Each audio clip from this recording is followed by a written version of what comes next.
sudah ada investasi tanah di Kota Palangkaraya? Ada beberapa bidang. Lengkap dengan surat menyuratnya? Betul sekali lengkap, dan kita juga pada saat mengurusnya itu sangat mudah dan gampang. Mungkin tidak seperti beberapa tahun lalu, Novita. Ya, ini kita akan berbincang bersama Kepala Kantor Pertanahan Kota Palangkaraya ini sekaligus untuk mensosialisasikan ke masyarakat bahwa membuat surat menyurat untuk tanah begitu itu tidaklah sulit begitu. Nah, ini luar biasa juga bagi masyarakat. Kita langsung sapa beliau ya. Iya, Insinyur Budi Sutrisno, Kepala Kantor Pertanahan Kota Palangkaraya. Selamat pagi, Pak Budi. Selamat pagi.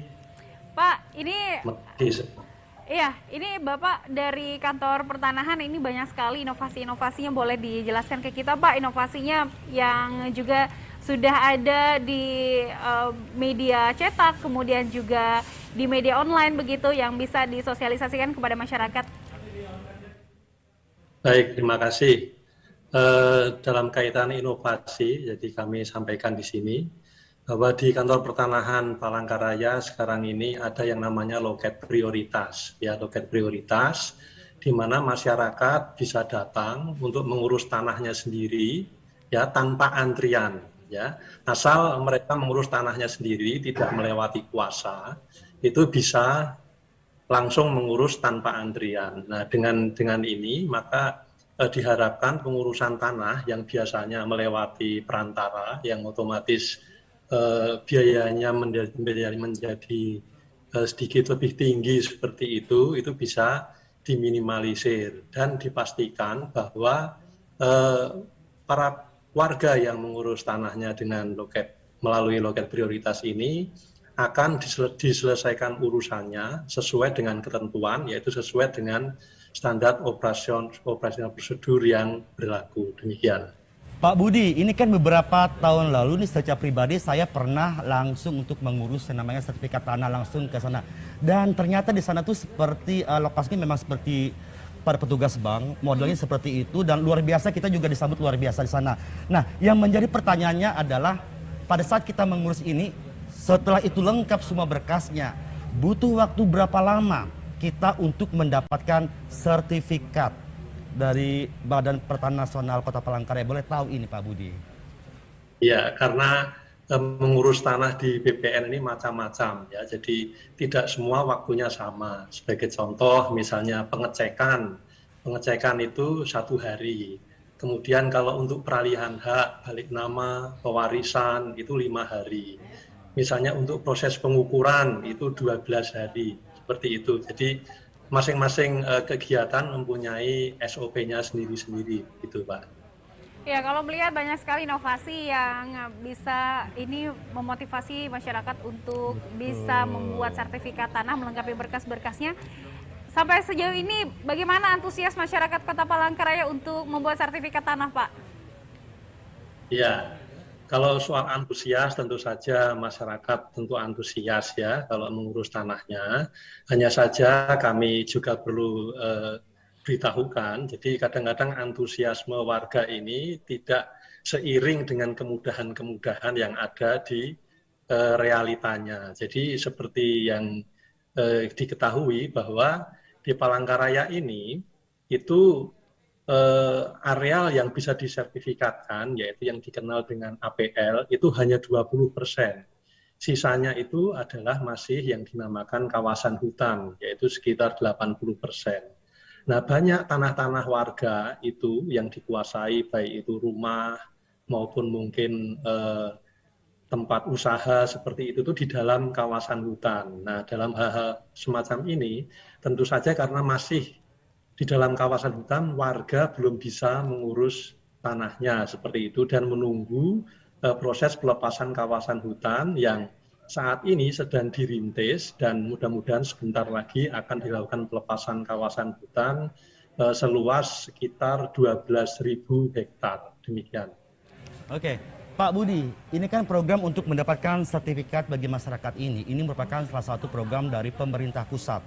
Nah, Pak Budi, jika dalam satu kakak ini mempunyai ada sekitar 1 hingga 5 hektar tanah, nah pada saat mereka ingin membuat sertifikat ini, apakah itu harus dibagi-bagi per kaplingnya atau memang bisa sekaligus oh ini tanah saya deh, ini 1 hektar seperti itu bisa langsung disertifikat. Boleh tahu ini bagaimana Pak Budi? Iya, itu memang kalau terkait luasan yang diperbolehkan itu tentu saja ada batasan-batasannya dan itu adalah ada kewenangan-kewenangannya. Jadi misalnya untuk perorangan seperti itu kewenangan dari kantor pertanahan adalah mengurus pengukuran sampai dengan 10 hektar seperti itu. Kemudian untuk 10 hektar sampai dengan 1.000 hektar itu adalah kewenangan dari kantor wilayah. Kemudian untuk di atas 1.000 hektar itu adalah kewenangan dari BPN pusat seperti itu. Jadi ada ininya, ada hierarkinya. Kemudian untuk tanah hak milik seperti itu tentu saja juga ada batasan-batasan terkait dengan luasan yang diperbolehkan untuk perorangan, kemudian untuk badan hukum seperti itu. Iya, Bapak, ini di lapangan ada misalkan satu tanah yang juga dengan surat-surat SKT begitu.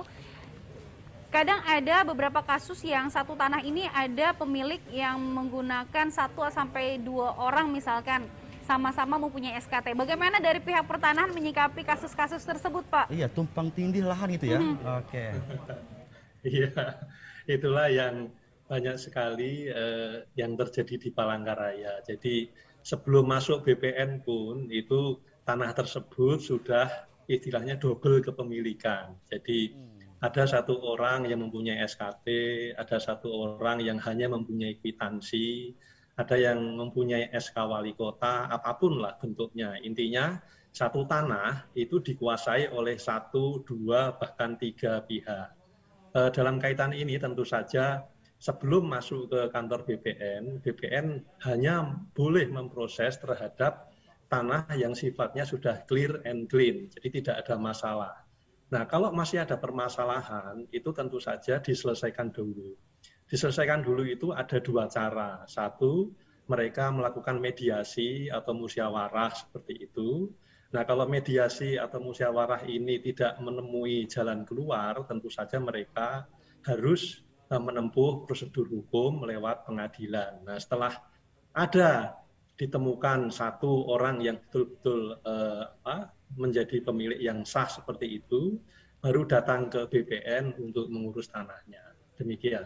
Oke, Pak Budi, ini kita boleh tahu nih Pak, jumlah masyarakat yang datang berkunjung ini kan setiap harinya pasti membludak dan selalu banyak.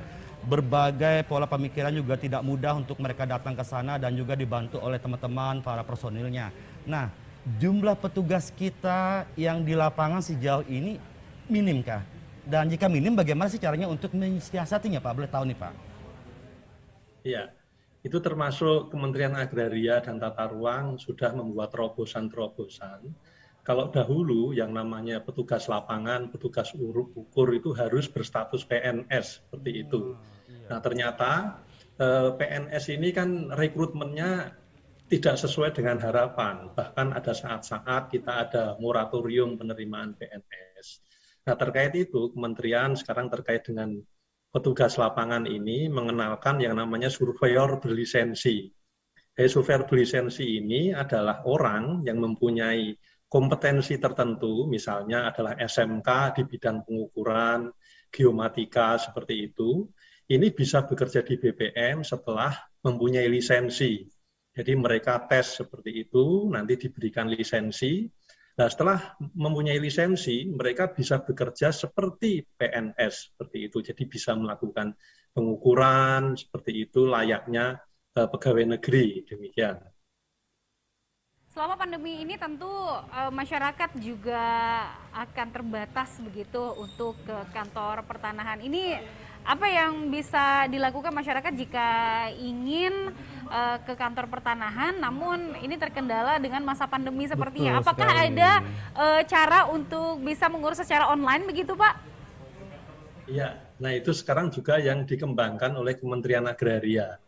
Minimal sekarang ada 4 layanan online, yaitu hak tanggungan elektronik, roya elektronik, SKPT elektronik, dan pengecekan elektronik. Nah, hal-hal yang sudah elektronik ini bisa dilakukan secara online, jadi masyarakat tidak perlu datang ke kantor pertanahan. Nah, nanti layanan-layanan elektronik ini akan selalu ditambah, dan nanti pada saatnya kantor pertanahan yang modern ini sudah tidak ada orang datang lagi di kantor BPN seperti itu. Paling yang saya yang belum terpikir ini terkait dengan layanan elektronik, yaitu mungkin yang belum bisa dielektronikan sekarang ini adalah layanan pengukuran saja. Karena pengukuran ini kan butuh pekerjaan lapangan seperti itu. Tapi kalau layanan-layanan lain seperti peralihan dan sebagainya ini, saya pikir bisa dilaksanakan secara online. Dan terkait dengan layanan online ini dapat kami beritahukan, masyarakat sekarang bisa menginstal namanya aplikasi Sentuh Tanahku. Nah, dengan aplikasi ini, itu nanti masyarakat bisa mendaftar secara online lewat aplikasi di kantor pertanahan yang namanya Loketku. Nah, nanti dengan adanya layan ini, masyarakat bisa secara online mendaftar di lewat rumah seperti itu. Apalagi ini semakin sinergi dengan adanya pandemi COVID ini, jadi layanan-layanan online-nya akan semakin ditingkatkan dari waktu ke waktu. Baik, berarti dengan banyaknya inovasi ini tidak ada alasan lagi untuk masyarakat untuk malas untuk melengkapi berkas-berkas tanahnya di Kota Palangkaraya ya Pak ya, karena inovasi dari BPN ini sudah cukup lengkap untuk masyarakat Kota Palangkaraya. Pak Budi, terima kasih atas informasi dan juga sosialisasinya untuk masyarakat Baik, Kota terima kasih, Palangkaraya. Pak Bu Budi. Salam sehat selalu. Terima kasih. Salam sehat, ya. Selamat pagi. Dan Novita nih betul sekali ya.